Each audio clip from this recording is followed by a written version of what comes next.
이제 임종 직전에 따님분한테 전화가 왔는 상황이었어요. 마지막에 엄마 사랑한다고 그렇게 고백을 하시는데 할머니가 큰 목소리랑 정확한 발음으로 나도 사랑해 이렇게 말씀하셨는데 가족들의 곁에서 마지막 숨을 거둘 수 없는 그 상황이 되게 안타까웠던 것 같아요.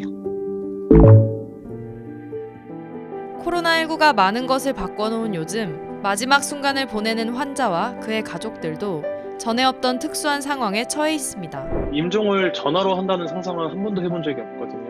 현재 병원 대다수는 정부의 권고에 따라 면회를 최소화하고 있는 상황. 그나마 임종에 한해 1인에서 2인 정도까지 면회를 허용하고 있지만 임종이라 하더라도 보호자는 최대 2명까지 30분만 가능하다는 안내를 받았어요. 한 명씩만 가능하고 최대 2명만 가능하기 때문에 사실 임종을 볼 수 없는 안내를 받은 거고요. 유가족들 입장에선 이렇게 떠나보내야 하는 현실을 받아들이기 어렵습니다. 저희가 그 마지막까지 그 인도를 못하고 같이 보지 못한다는 게 어떤 말로도 형용할 수 없는 상처이고 슬픔이었습니다. 현재 임종 관련 면회 규정은 병원마다 조금씩 다른 상황입니다. 예를 들어 서울에 있는 병원 A는 최대 2인까지 들어갈 수 있지만 경북에 있는 병원 B는 최대 2명이 교대로 30분간 들어가 임종을 지킬 수 있습니다.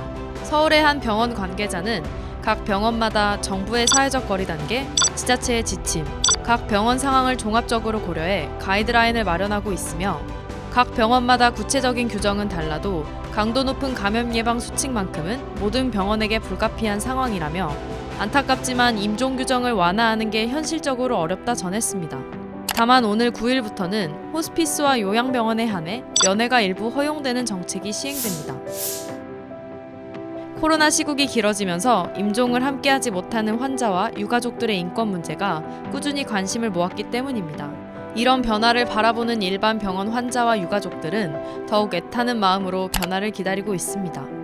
방호복을 입든 코로나에 대한 모든 지침을 따라서 이상이 없다면 최소한 모든 가족이 함께 할 수 있게끔 해주는 게 국가와 병원의 최소한의 도리이고 저희 같은 가족이 더 이상 안 생겼으면 좋겠습니다.